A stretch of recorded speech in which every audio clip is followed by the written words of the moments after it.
Auzubillahiminash-shaytanir-rajim. Bismillahir-rahmanir-rahim. Dear students of class 6, Assalamu alaikum warahmatullahi wabarakatuh. Myself Mohammed Yuswar, teacher government UPS Varno. Welcome back. आज हम यानी तीसरे रोज़ जो है इसी एक्सरसाइज को पढ़ने जा रहे हैं, यानी एक्सरसाइज 7.3। इसका आज हम क्वेश्चन नंबर 5 से शुरू करते हैं। क्वेश्चन नंबर 5 हमारे पास क्या है? Find the equivalent fraction of 36 divide by 48 with numerator. A part में क्या है? न्यूमरेटर 9 है और बी पार्ट में डिनोमिनेटर 4 है। यानी हमने इसकी इक्विवेलेंट फ्रैक्शन बनानी है किसकी? 36 डिवाइड बाई 48 की, जबकि उसमें न्यूमरेटर ए पार्ट में न्यूमरेटर क्या है? 9 और आपने डिनोमिनेटर निकालना है। 9 डिवाइड बाई क्या आ जाएगा ताकि ये इक्विवेलेंट बनेगी किसकी? 36 डिवाइड बाई 48 की। देखिए यहाँ पे जब हम इस क्वेश्चन की सॉल्यूशन करते हैं, कल जो हमने क्वेश्चन नंबर 4 किया था, क्वेश्चन नंबर 4 हमारे पास एक छोटा नंबर था, यहाँ पे बड़ा नंबर है, वहाँ पे एक छोटा नंबर था, उसमें भी कुछ डिनोमिनेटर्स दिए गए थे और कुछ न्यूमरेटर्स दिए गए थे, उनकी मदद से हमने इक्विवेलेंट फ्रैक्शंस वहाँ पे बनानी थी। लेकिन नंबर छोटा था, उसके लिए हमने बड़ा नंबर उसका इक्विवेलेंट बनाना था। लेकिन यहाँ पे ऑलरेडी बड़ा नंबर है, उसके लिए हमने छोटा नंबर जो है ढूंढ के निकालना है उसके इक्विवेलेंट। तो उस क्वेश्चन में यानी क्वेश्चन नंबर 4 में हमने क्या किया था? हमने उसमें अगर वहाँ पे दिया गया था न्यूमरेटर, तो डिनोमिनेटर को हमने पुट किया था वेरिएबल से, लेटर से। तो जो हमारे पास नहीं था, अगर वहाँ पे डिनोमिनेटर दिया गया था तो न्यूमरेटर हमारे पास नहीं था, तो न्यूमरेटर को हमने लेट किया था किससे? एक लेटर से, जो हमारे पास वेरिएबल्स होते हैं। फिर हमने उसका डिनोमिनेटर या न्यूमरेटर हमने निकाला था। तो वहाँ थी बात किसकी? जो हमारे पास नंबर था, ऑलरेडी जो नंबर दिया गया था वो छोटा था, लेकिन यहाँ पे नंबर बड़ा है। उसके लिए हमने एक ही रूल किया था, उसके लिए भी हम 2 रूल कर सकते थे। यानी जहाँ पे छोटे नंबर से आपको बड़ा नंबर उसके इक्विवेलेंट बनाना हो, तो वहाँ पे आप मल्टीप्लाई भी कर सकते हैं उस नंबर को इक्विवेलेंट बनाने के लिए। किसी भी नंबर का मल्टीप्लाई करते हैं। जहाँ आपके पास बड़ा नंबर हो उसको हमने छोटा नंबर बनाना हो, उसके लिए हम डिवाइड का इस्तेमाल करते हैं। तो चलिए दोनों रूल यहाँ पे हम देखते हैं। पहले हम अपना रूल करेंगे जो हम करके आए हैं कल के क्वेश्चन से। तो यहाँ पे क्वेश्चन हमारे पास क्या है? 36 डिवाइड बाई 48, यानी ये इसका हमने इक्विवेलेंट फ्रैक्शन बनानी है।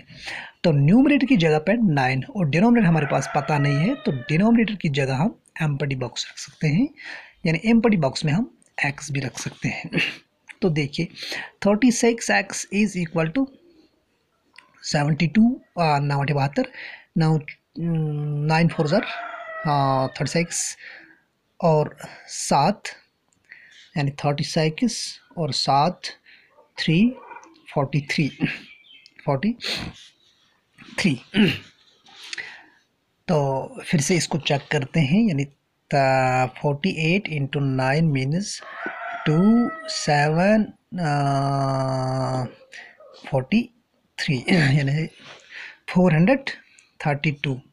तो x is equal to 432 divide by 36। इसको हम रिड्यूस करते हैं। पहले हम 6 से करेंगे। 6 ज़र 6 7 ज़र 6 2 ज़र, फिर से 6 1 ज़र 6 6 1 ज़र 6 2 ज़र। तो यहाँ पे नंबर क्या आ गया? 12। तो यहाँ पे हम लिख सकते हैं 9 डिवाइड बाई 12 जो है हमारे पास नंबर है, वो इक्विवेलेंट है किसकी? 36 डिवाइड बाई 48 के। एक रूल तो ये है। तो दूसरा रूल इसी आर हम इस तरह भी लिख सकते हैं। 36 डिवाइड बाई 48 जो हमारे पास है, यहाँ पे देखिए न्यूमरेटर की जगह पे क्या है? 9। अब डिनोमिनेटर हमने निकालना है, तो कैसे निकालेंगे? ये जो 36 हमारे पास है, इसको हम क्या डिवाइड करेंगे ताकि 9 बन जाएगा? तो 4 डिवाइड करेंगे। 4 9 36, यही 4 हमने यहाँ पे भी डिवाइड करना है। तो अगर यहाँ पे हमने डिवाइड किया 4 तो 9 बन गया। तो यहाँ पे अगर हम 48 को 4 से डिवाइड करेंगे तो 48 को जब 4 से हम डिवाइड करें, 4 और 4 तो यहाँ से 8, 4 2 ज़ार 8, तो यहाँ पे जो है 12 बन गया। तो 9 डिवाइड बाई 12 इसका इक्विवेलेंट फ्रैक्शन हो गया। तो उम्मीद है कि ये क्वेश्चन आपको क्लियर हुआ होगा, यानी क्वेश्चन नंबर 5 आपको क्लियर हुआ होगा। तो इसका जो बी पार्ट है वो आपके लिए होमवर्क रखता हूँ, यानी ए पार्ट में आपको क्लियर हुआ है तो बी पार्ट आपके लिए होमवर्क है। ये दोनों जो रूल यहाँ पे मैंने दिखाए हैं, इसमें आप दोनों रूल अप्लाई कर सकते हैं। जो आपको आसान दिखता है इसमें, वो आप इसमें अप्लाई कर सकते हैं उसका आंसर ढूंढने में। तो फिर हम क्वेश्चन नंबर 6 पर सीधा जाते हैं। क्वेश्चन नंबर 6 हमारे पास क्या है, check whether the given fractions are equivalent. देखिए वेदर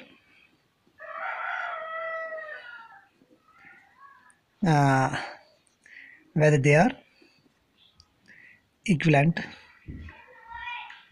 तो शॉर्ट में हम लिखते हैं ए पार्ट हमारे पास क्या है, 5 divide by 9 comma 30 divide by 54। इन ये जो दो फ्रैक्शंस यहाँ पे है, इनको हमने बताना है क्या ये आपस में बराबर हैं या नहीं। तो जब हम इसकी सॉल्यूशन करते हैं, देखिए 5 डिवाइड बाई 9 जो हमारे पास है, कामा 30 डिवाइड बाई 54, 30 डिवाइड बाई 54, ये हमारे पास दो फ्रैक्शंस है। इनको हमने क्या करना है, इनको हमने बताना है क्या ये आपस में बराबर है या नहीं। आपस में बराबर करने के लिए हमने क्या करना होता है, हमने जो है इनके डिनोमिनेटर या न्यूमरेटर बराबर करने होते हैं, तब जाके हम ये कह सकते हैं कि ये आपस में बराबर है या नहीं। देखिए पहले हमारे पास 5 डिवाइड बाई 9, यानी 9 को हम क्या मल्टीप्लाई करेंगे, 54 बन जाएगा।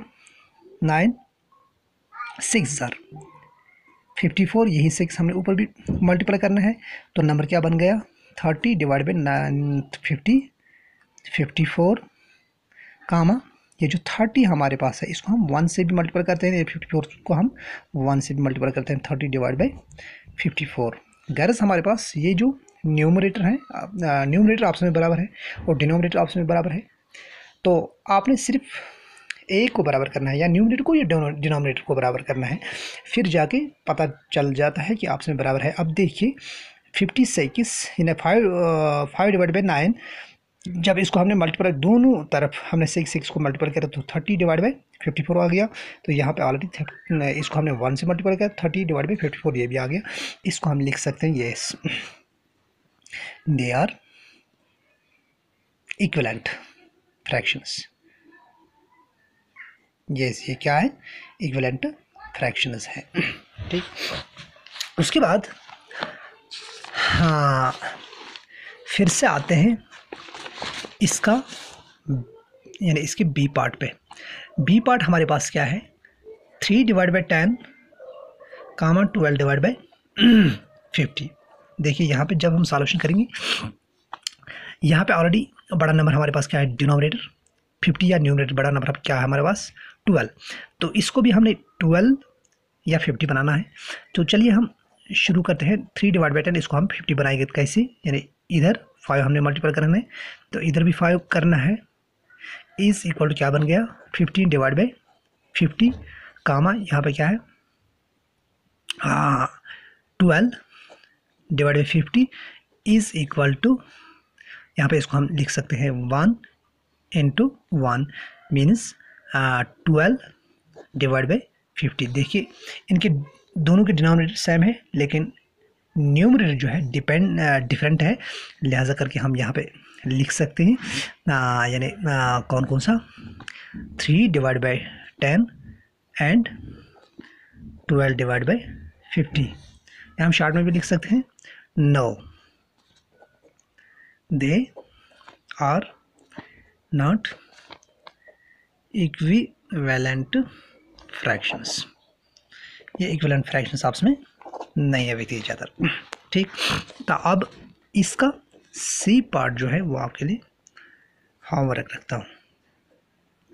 तो उम्मीद है कि ये 2 क्वेश्चन जो है ये आपको क्लियर हुए होंगे। अब हम सीधा क्वेश्चन नंबर 7 पे आते हैं। क्वेश्चन नंबर 7 हमारे पास क्या है, reduce the following fractions to simplest form. अब रिड्यूस यहाँ पे हम शॉर्ट में लिखेंगे, reduce into simplest form,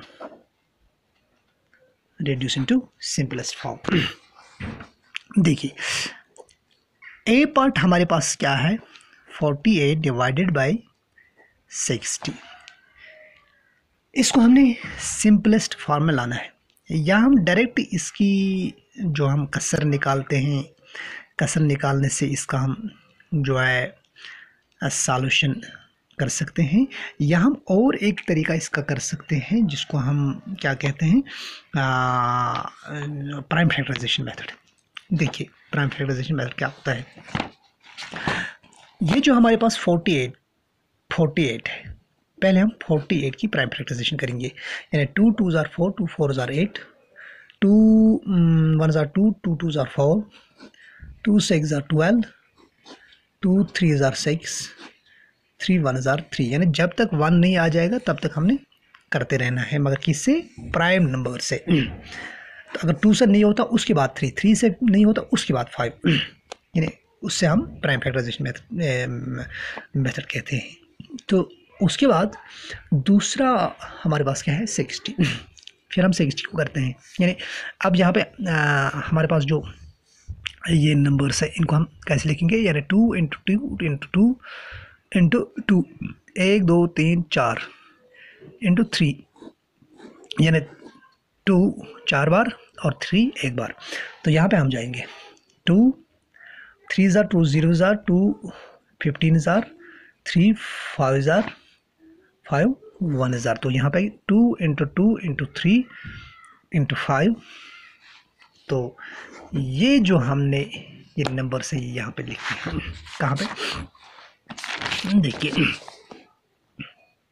is equal to, यानी 48 जो हमारे पास है इसके बदले में हम क्या लिखेंगे, 2 इंटू 2 इंटू 2 इंटू 2, 2 दूनी 4 दूनी 8 दूनी 16, 16 3 48 डिवाइड बाई 2 इंटू